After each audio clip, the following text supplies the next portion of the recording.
Okay, hello everybody. We're just going to give everybody a minute to finish getting into the the session, and we'll get started then. So,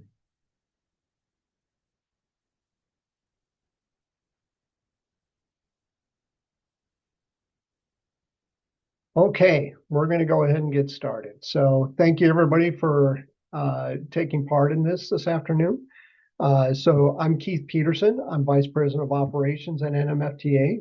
With us today, we also have Adam Mercer, the Classification Development Manager, and Larissa Franklin, the Packaging Development Manager here at NMFTA.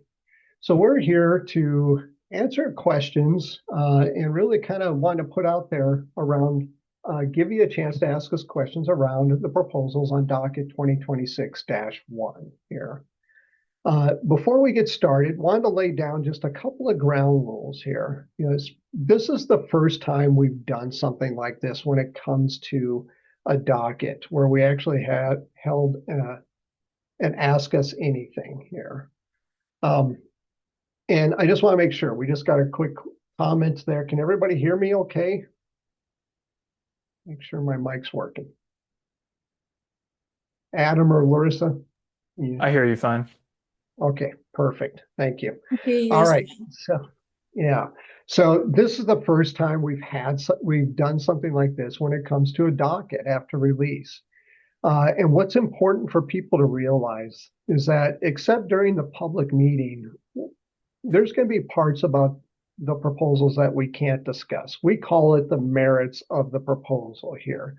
And that can include anything around, possibly some of the data that was put into that, or even address anything specific about whether or not a proposal will be accepted, modified, or rejected. We're really, we can answer questions about proposals, possibly, around, hey, what was your strategy when it came to this here? But we're going to, make sure that we call out when something is not something we can necessarily answer at this time here, because we are actually in the feedback period between the release of the docket and the public meeting that's coming up in March here. So, we'll make sure we clarify anything on that as we go along on these here. So, and then the other ground rule I want to put out there is now everybody except for myself, Adam, and Larissa will be muted during this meeting here. So please use the Q&A functionality to enter in any questions that you may have during this here. So I'll act as a moderator and then either put in my own input or direct it to Adam and Larissa as well to help answer some of these questions here.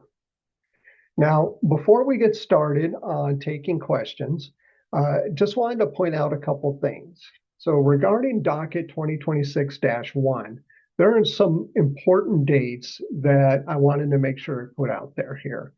The docket release was on February 6th here. And we are currently in the process of collecting feedback regarding any of the proposals on the docket. And I'll have at the end of today's call here a way for people to continue to provide us feedback here. So it's important we get as much feedback as we can here, because during that FCDC public meeting on March 10th, that's where we come together and review that feedback as well here. So, and then after the FCDC meeting, the disposition bulletin will be released on March 20th. So that disposition bulletin, if you may not be aware, is really, after the FCDC public meeting, the FCDC will meet and make a decision on, will there be any changes to the proposals in any way, shape, or form here? And that disposition bulletin will basically be like an updated docket as well. And then on April 24th, the actual supplement will be released. The supplement is really the final language that will go into the NMFC and become effective on May 23rd of 2026. Now, I also want to point out as well, for any of you that are familiar with the history of the NMFC, for a while now, we've been doing except for last year, 3 updates to the docket every year. I mean, 3 updates to the NMFC every year. Uh, Last year and this year, we're only doing 2 dockets each year here. And really, that's a decision overall when it comes to our strategy of classification reimagined and making sure we have enough time to work through these here. Uh, um, the the proposals that we really want to get to when it comes to classification reimagined. And then a quick review of the docket, and I see we have questions coming in already, and that's great here. Just really high level. So again, and I saw a question on it already here. So there's an update to Rule 640, the mixed freight rule. We're continuing our consolidation of generic headings and moving as many items as possible to full scale density. We're continuing our removal of value-based provisions as well here, and that's something I think we'll talk about today as well to make sure you understand our strategy on it here. And then reviewing commodities with known handling, stowability, and liability concerns here as well here. So with that being said, hopefully Brent can hear me now here. I hope so here. So I figured this would be one of the first questions that come up here. So I want to talk about the mixed freight rule here. So that was something that's been asked for a long time when it comes to an update on it here. And we thought it was important, especially with our overall strategy of moving more items to full scale density here. So Adam, I'll start with you. And do you want to kind of talk about the strategy behind the changes and maybe even go into exactly what the changes are that are proposed on the docket here? Yeah, for sure. So yeah, looking at subject one, which is the 640 subject, so the rule is almost entirely rewritten, and that's mostly with the goal of trying to make it easier to apply, right? Large goal here was to try and make the rule more easy to understand and utilize. The largest main change you'll see reviewing the rule, without getting too into the weeds with it, which we can do if people want, but just a broad overview for now is in line with our general goal to utilize the 13 subscale more frequently, we've added the option for shipments of mixed commodities to be classified under the 13 subscale, given certain conditions are met. No longer is the lowest class commodity on the shipment going to be the class that gets applied to the whole thing unless certain circumstances arise, right? So the new language proposed for the rule outlines the circumstances where the 13 subscale can be used to classify a shipment of what the rule defines as a standard LTL parcel. And the goal there is to just try and make it easier to apply the rule and use that 13 subscale without needing to classify everything that's in the mixed shipment. Now, there are still circumstances where the lowest class commodity may apply, and there's still the option to list out and itemize all of the commodities in the shipment and have them all classed by their weight. But that's the general gist of it, is the more frequent application of the 13 subscale to those mixed shipments. That's kind of the broad overview of it. If people want to get more into specifics, we can. But that's what I would say for 640 overview.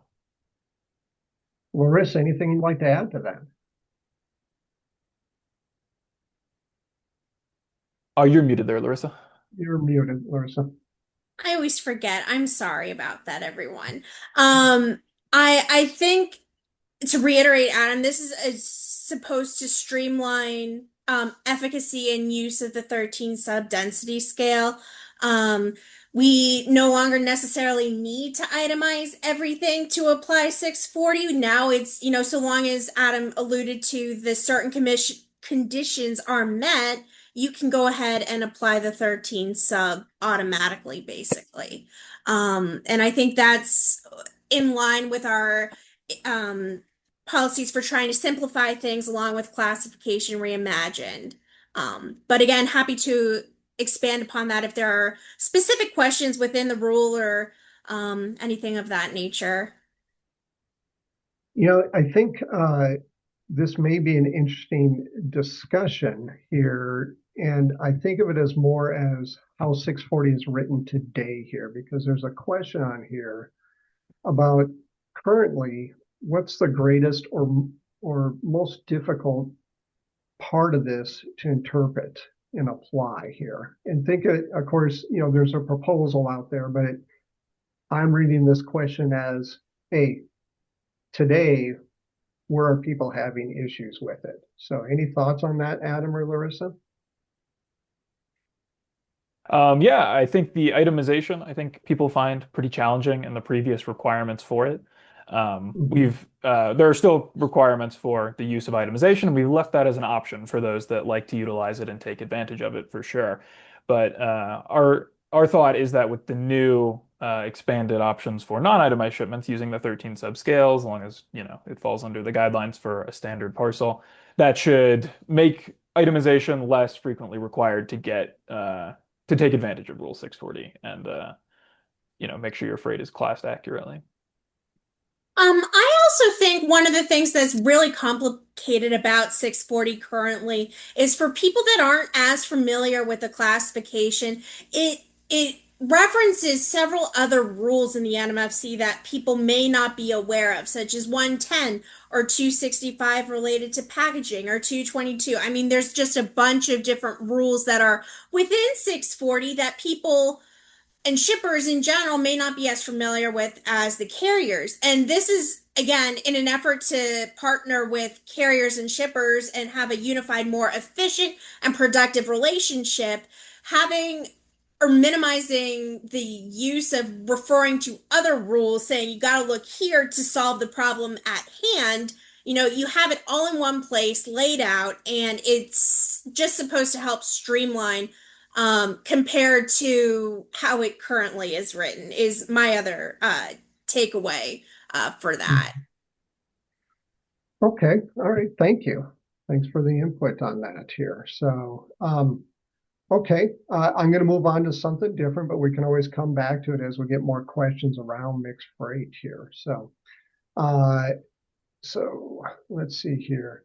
There's a question here, expand on progress with mixed commodity density shipments here. I believe that's a question around Rule 640 again here. So probably on that here, I'll just point out that, high level, what the proposal is looking at is we still did keep the option of itemizing out what's on the pallet, but there's also a second option where it can be mixed freight and a lot of people use pallet, but I think we used shipping unit or A handling unit is what we use. handling unit. Thank you.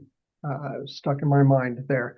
Handling unit, and that it's mixed freight and you can use full scale density on it there. So. All right, a little bit off from here. The direction we are going for NMFC 88160 glassware was vague here. Is the NMFC going away? So I'm not sure what subject that was, and maybe if you just want to describe the strategy behind it here. Sure. So Go ahead, Adam. yeah, subject 8. So looks like the question's about 88160. So in the current what's proposed in subject 8, 88160 would be canceled with reference to a new item. That new item would apply on various glassware. It would be a viz listing, and it would provide classes based on density, with, I believe, an increase based on handling stowing liability concerns revolving around the nature of glassware. So under the proposed provisions, yes, 88160 would be canceled with reference to this new item. I can see the question also asks what the new item number would be, and we don't know that at this point. We don't assign new item numbers until the disposition bulletin after the public meeting regarding the docket. So that's what's proposed on the subject date for now. Larissa, anything to add to that? I would just say the glassware generic heading. I know in the past we've been canceling generic headings and creating standalone items. The glassware generic heading is still going to be existing for now. But as Adam said, that the new Glassware item is a consolidation of various other items within the generic heading. Okay, so it's a part of really that consolidation of generic headings and moving into full scale density. So perfect. All right, thank you. All right, let's see here. Let's see. Okay, so Nathan asks, will you send out this recording to everyone who is registered? We're not going to send out the recording, but we are going to make it available on the nmfta.org website. So keep an eye out for updates on that here, Nathan, as well here. So, okay. Was there any consideration given to the fact that all TMS update rate returns from LTL carriers are by line item and does not match overall rating of shipments if LTL carriers use final skid DIMS profile? So I believe that's referring to item 640 again here. And Andy, I'll just comment, one thing we did do is we did keep the itemization so that that is needed. We kept that part of the rule here as an option here as well here. So, all right. So, let's see here. Is the option still there to apply the highest classed item in the mix if proven here? Adam or Larissa, you guys want to take that one? Yeah, so the proposed language of 640 does outline a scenario where the highest class article would apply on the whole shipment, and that is when handling units involved with the shipment fall under what it defines as a non-standard LTL parcel. There's a definition set out for that in the rule. We don't have to get into that here, but yeah, there are circumstances where that would be the case. However, there's also circumstances where the 13 subscale would be applicable. It just depends on the nature of the shipment, how the rule would apply to it. Okay. All right. Thanks, Adam. All right. Here's a question. So back to 640 here. In note 3, we have it limited to a unit of less than 128 cubic feet. So any comments on that, Larissa? Yeah, so we determined the cubic feet based off of the maximum standard dimensions of a pallet, which generally the largest pallets for standard non-custom pallets, I should say, for specific freight is 48 by 48 inches. The height of a trailer is 96 inches. So by doing our basic cubic foot calculation, we came up with 128 cubic feet to be the footprint of a standard LTL shipment at its maximum dimension. So anything that is less would be a standard LTL shipment. But if you have something that is higher than that, it could be because the pallet is extra long. It could be that the freight is extra tall. I mean, it's one of those things where based off of what we have for readily accessible materials, that's why we went with that specific number. So a follow-up to that, Larissa, then, is it kind of an indicator of handling stowability or possibly, maybe not liability, but handling or stowability as well here? Yeah. Okay. All right. Generally speaking, the longer or larger the freight is, it becomes exceedingly more difficult to handle and stow as a general rule or principle. Okay. All right. Thank you. All right. Here's a question that doesn't have to do with mixed freight here. So, and really, it's a question that I had down as well here. So, are we eliminating actual value provisions on some or all items? And maybe really the question is, what's our strategy when it comes to value provisions? So I'll put that out to both of you here, whoever wants to answer it. I can take it. Okay. The short answer is yes. The long answer is not on this docket, but yeah, that's definitely our overall goal. We have a broad goal to remove value-based provisions from the NMFC. You can see a number of proposals on this docket deal with released value provisions, But certainly actual value falls under that umbrella, and we're trying to do away with any provision that provides classes based on the value of the commodity or the shipment. And have we been trying to move this way for a while, Larissa? Yeah. Or go ahead, Adam. Absolutely. You can take it, Larissa. Sorry, I didn't mean to. Yeah, I mean, I've been at NMFTA close to 9 years now, and ever since I first began, our goal has been to remove as many release value, actual value provisions as we can, and as we progress and find them, our goal is to remove them from the NMFC. All right, thank you. Hmm. Okay, here's a question as well here. I have carriers that are stating the 640 rule with multiple skid commodity shipments that we code each pallet with its own NMFC and class. They say CFD is based on the entire shipment, not each skid. Is that correct here? So I am not sure we can comment on that one here. Adam and Larissa? Yeah, as the rule is written, it does say standard LTL parcels. So it refers to each parcel in the shipment. So, and no non-standard LT or parcels. So yeah, it would apply on the entire shipment. Okay. Is that the way it's written today or the way it's proposed here? I just want to make sure we have a clear indicator here. So, That is the way it is proposed. The way it is written today does not have the standard and non-standard parcels language. Larissa, it looked like you had something to add to that. I could be misunderstanding the question, so I'm sorry Mhm. if it's if my if I'm misinterpreting it.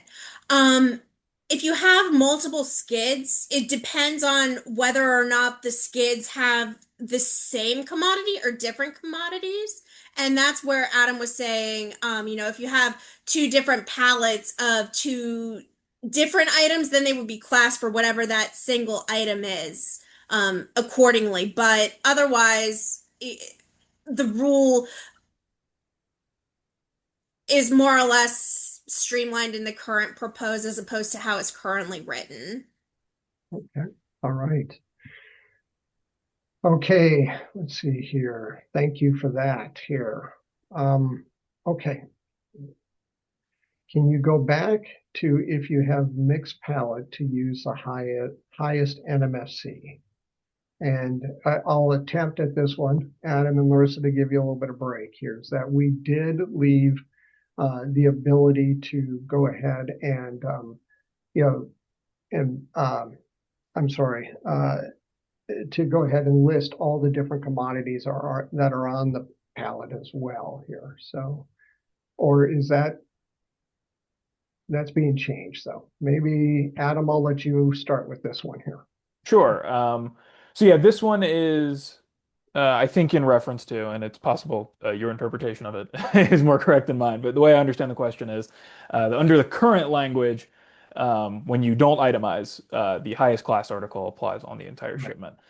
The Right. proposed language for the rule sets up two different circumstances, one where the highest class article does apply on the entire shipment, and one where the 13 sub density scale can be used to classify the shipment. And that's based on the standard, non-standard parcels language that's defined in the rule. Okay. So it's not an option. It depends on the nature of the specific shipment. Okay. Okay. Let's see here. Are you going to eliminate provisions in items where the class is based on actual weight of a product, such as items 62120, generators, motors, and parts here? Um, so I would say that item is not currently on our list, though we would not write a provision that way today unless we had some very compelling reason. So it is likely if we were to assess that, we would do away with classifying like that, but it is not like value where we have a broad goal to remove them in their entirety. Though it's not how we would write it today, and likely if it were reassessed, that would be changed. But Larissa, if you have Yeah. anything to add to that. Yeah, Um, so historically when we would have provisions that had weighted. And as Adam said, we wouldn't write this today, but basically it was a way for shippers that either package their freight differently or add different materials that were more dense to get lower classes. So given the fact that classification reimagined is now moving things more to a full scale density base, those provisions are becoming much less relevant. And we are we're not necessarily targeting them like actual value, I would say, but they are under consideration, especially when they don't have handling, stowing, and liability considerations and can therefore be moved under the 13 sub density scale. Right. Okay. Thank you. Good Mhm. explanation. Appreciate it. Yeah. Okay. Let's see here. I think this is meant to be under the proposed 640 update here. When a bill of lading has several different classes on there, I'm not going to call them all out. And shipment is 1 unit, and the density of the unit is 3.5. Is 3.5. Can a carrier update this based on density here? I'm not sure. I think when we're saying itemized, the descriptions in NMFC item number need to be listed and not just the classes. Um, Um, I think that's where the confusion may be in this scenario. I believe that carriers per the proposed 640 can make class changes based off of density, but it's you can't list a bunch of classes and then have say, this is a mixed shipment with different weights. That's if a single bill of lading though has multiple skids, that could also be different and have the different sections of 640. So I guess there's a few ways to answer that question, but if you have follow-ups, that might be helpful. It's just typically on a bill of lading, you have to write the description, NMFC item number, and associated class. okay, thank you. Mhm. All right, continuing down here. So,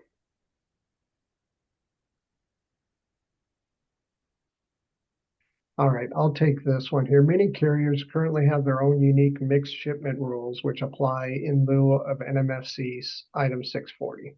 With the proposed changes, have carriers expressed willingness to eliminate their unique provisions in favor of adopting the new NMFC standard.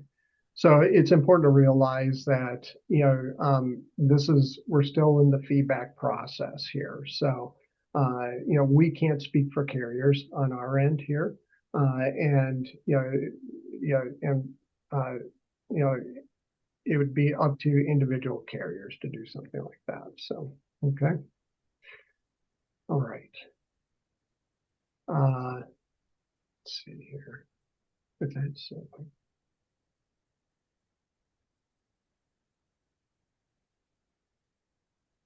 um, all right. If value-based is removed, so this is back to our strategy of value-based and what we're doing with value-based provisions. If value-based is removed, how would you handle high-value freight?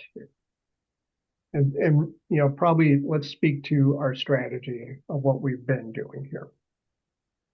Sure. So under the FCDC procedures, we do not consider value when assessing a commodity. So, carriers are of course welcome to have their own rules or systems for handling such a thing, but we will not be assessing or assigning classes based on the value of different commodities. And that's how it has been for quite a while, like Larissa mentioned earlier. Okay. Yeah, and I think Adam's completely 100% correct. And sometimes the higher value items, like take for example switchboards, they also tend to have greatest dimension or top heavy issues that we do our best to account for when writing provisions for those specific commodities too. So a lot of them will probably have the hand symbol.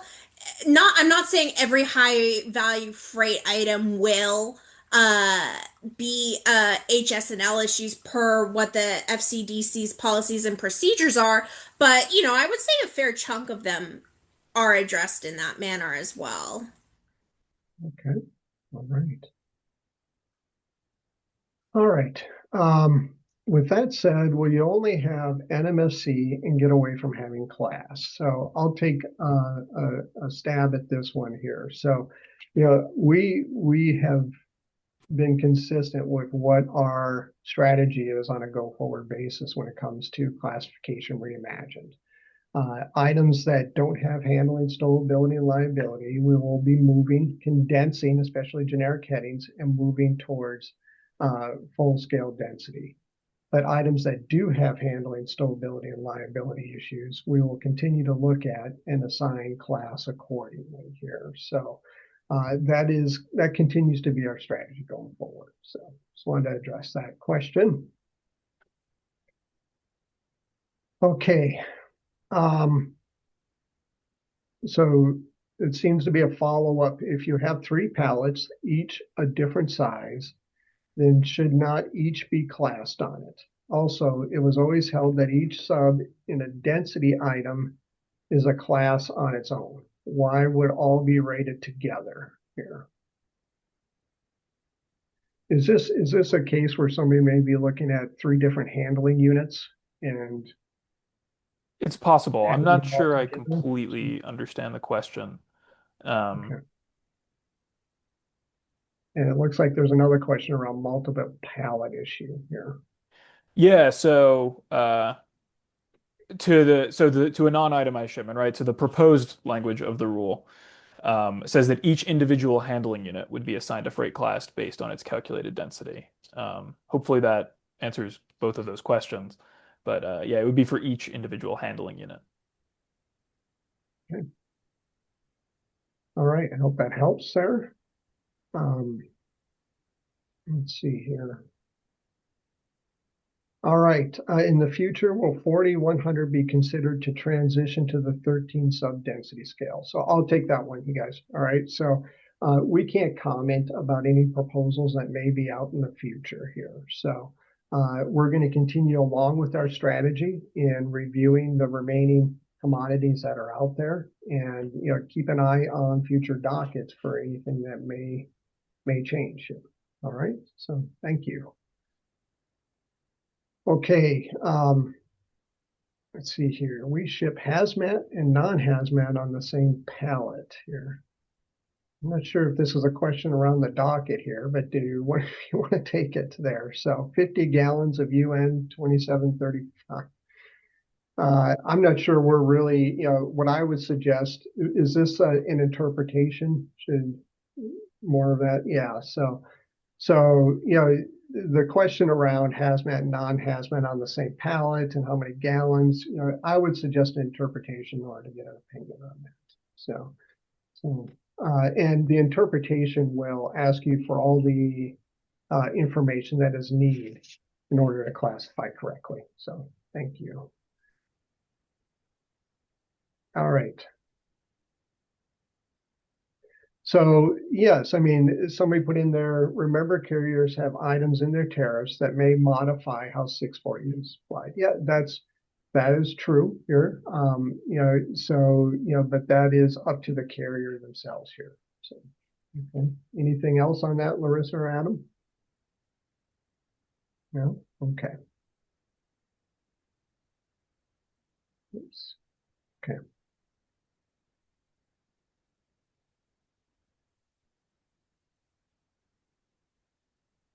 I keep hearing the word shipment charge per density there, but that is ignoring the item deals with the parcel, not the full shipment, correct?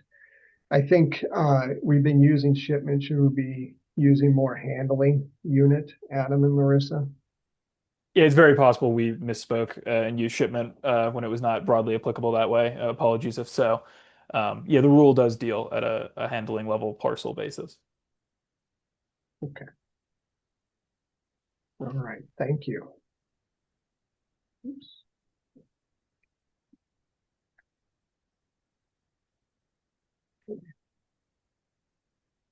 All right, why can't there be a simple process? I feel like there are some people that are confused and it keeps changing.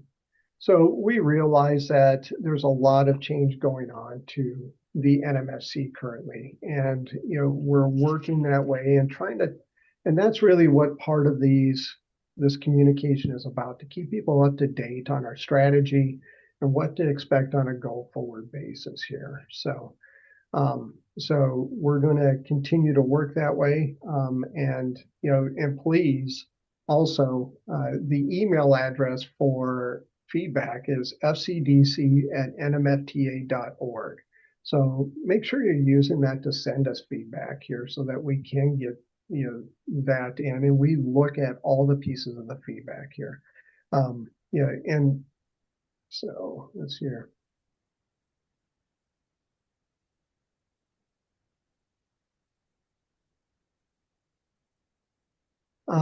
This question here, will we be reviewing claims data? And this is more of a strategy question. I don't think that there is a particular proposal that this is about, but do we review claims data when we're discussing proposals here? The short answer is sometimes. It's very difficult info to obtain a lot of the time. We will reach out when we think there might be an issue, or someone's let us know that there could be. It depends on the context usually.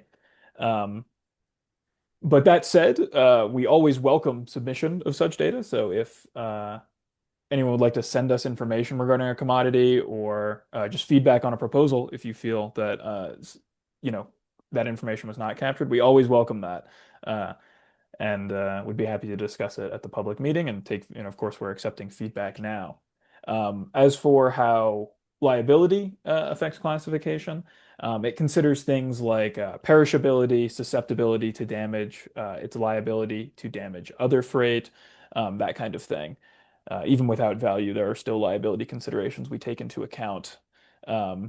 Larissa, is there more to that? I think I hit the key points of liability, but Yeah.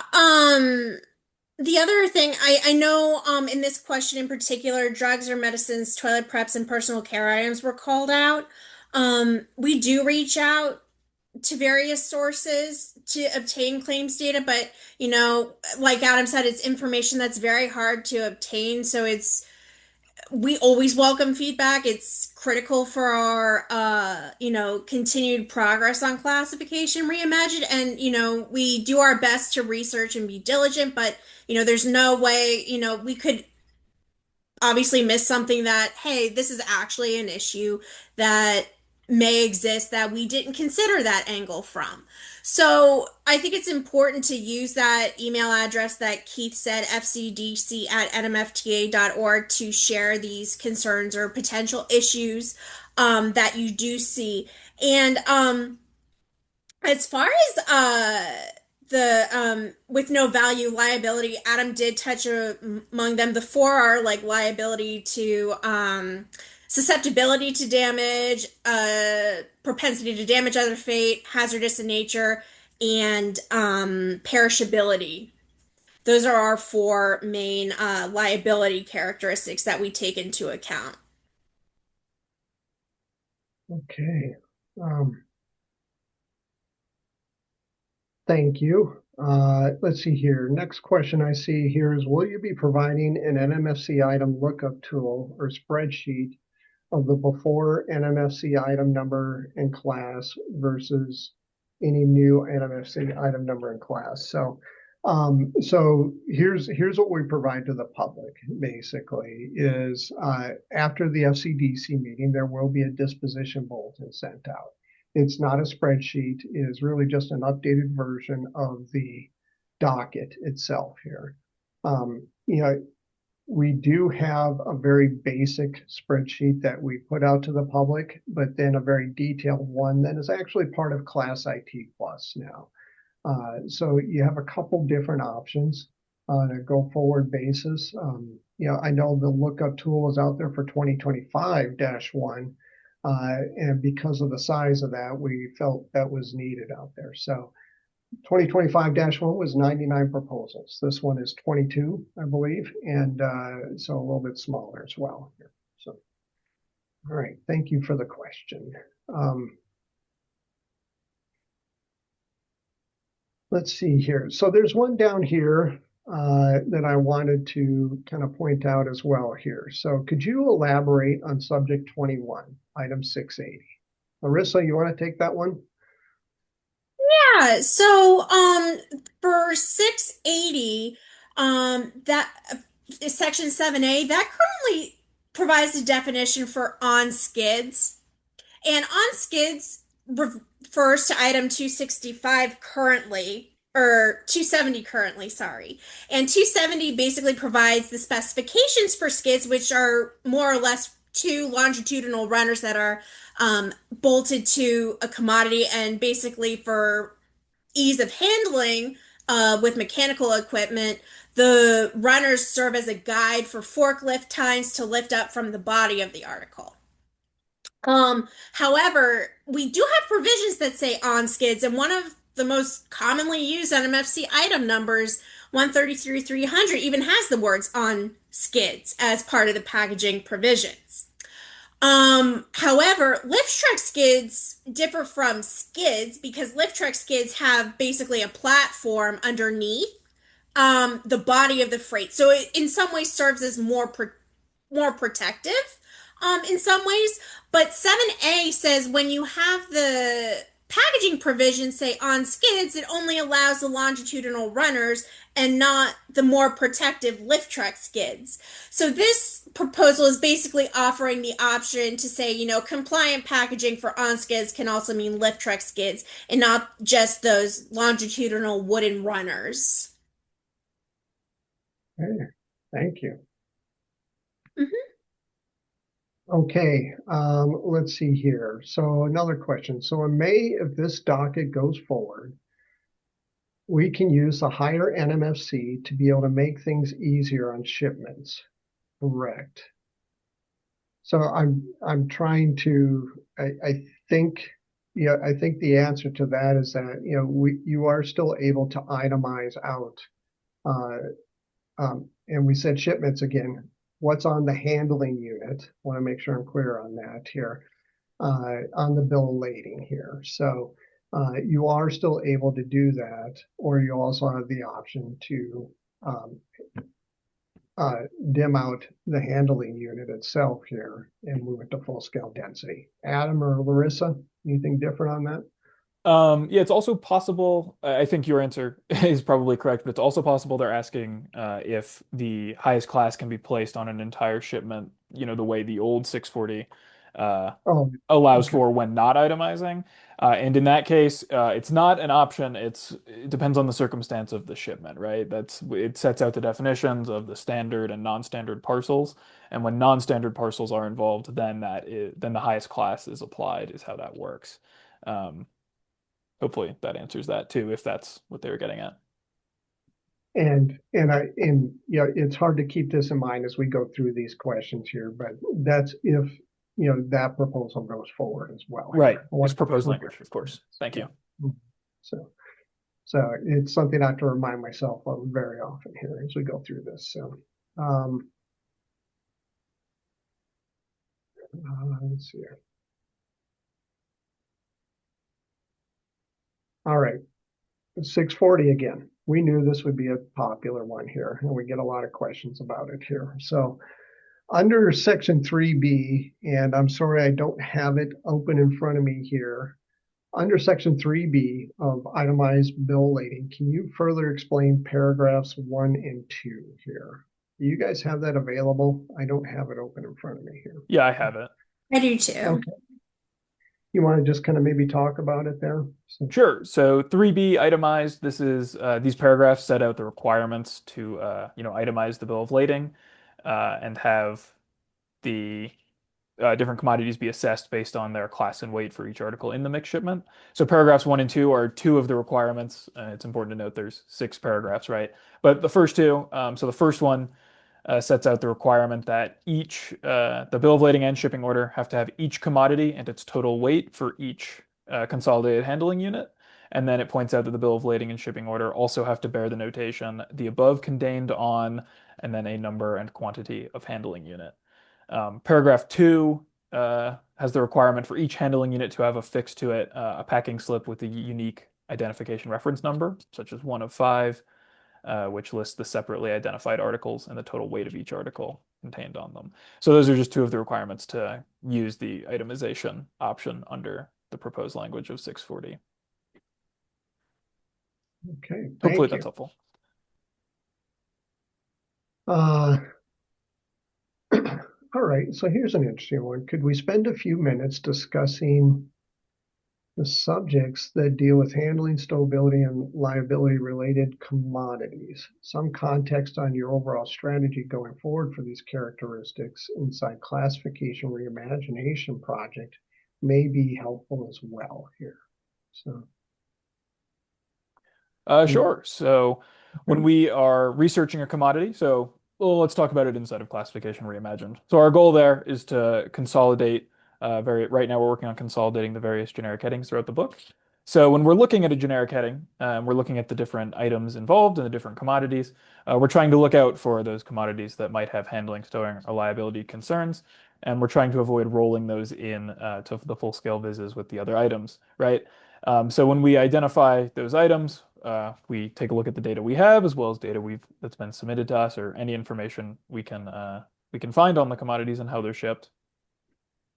And we try to see if there's an issue among those things. If we cannot identify any handling, stowing, or liability concerns, then you'll see the use of the 13 subscale in what we go to. Whereas if we do have if we see a potential for those things, we investigate them and then try to take them into consideration when we assign classes. Um, Hopefully that's helpful. Larissa, if you want to expand on that at all.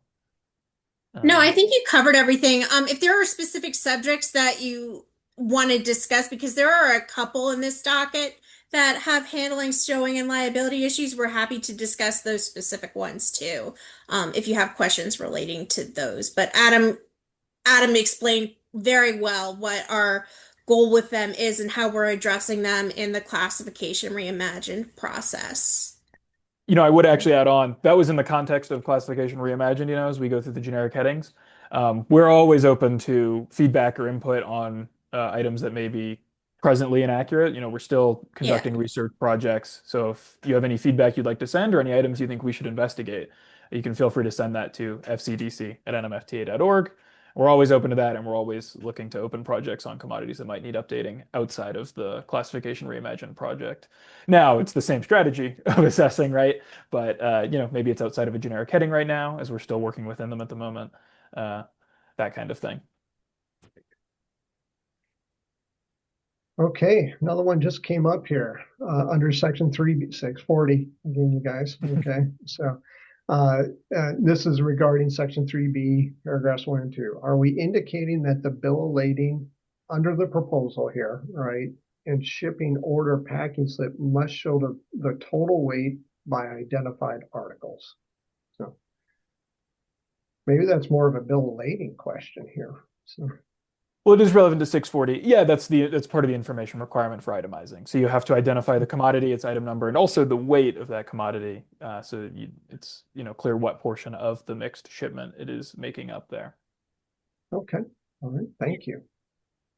Now there is a question here, define standard and non-standard. It uses the word parcels here. And again, I'm trying to be very careful here because of shipments versus handling units, right? It can be, Yeah. there's different definitions there. So do we have a definition that we can give out on that here? So In the context, I assume this is in the context of 640, yeah, because we did explicitly write two notes in 640. They are notes 3 and 4 of that proposal or proposed 640 that describe standard parcels and non-standard LTL parcels, which are basically like handling units. They're the equivalent of a handling unit. mhm. And standard would be in short term stuff that doesn't have handling, stowing, or liability considerations. And note 4, which is the non standard ones, would basically potentially have handling, stowing, and liability concerns. I would also add that if you want to see the literal word for definitions, they're notes 3 and 4 in the Yeah. proposed language. The docket's available on our website on the public docket files page. So if you can read those definitions word for word, and they're just intended for use within the scope of 640, as the author Right. said. So I went ahead and moved the screen forward to the website where you can find the docket. And, if you just go in and search, for instance, like on Google or, looking for NMFTA public docket, it will get you directly to that site there. But there's the actual web address for that site here. And again, we've talked, Larissa and Adam have mentioned several times, if you have feedback, send it into fcdc@nmfta.org here. I'll be honest, we've gotten one piece of feedback so far, and the docket's been out since the 4th, right, Adam? So 6th, I believe, but 6th. yeah. Sorry, I was 2 days too early there.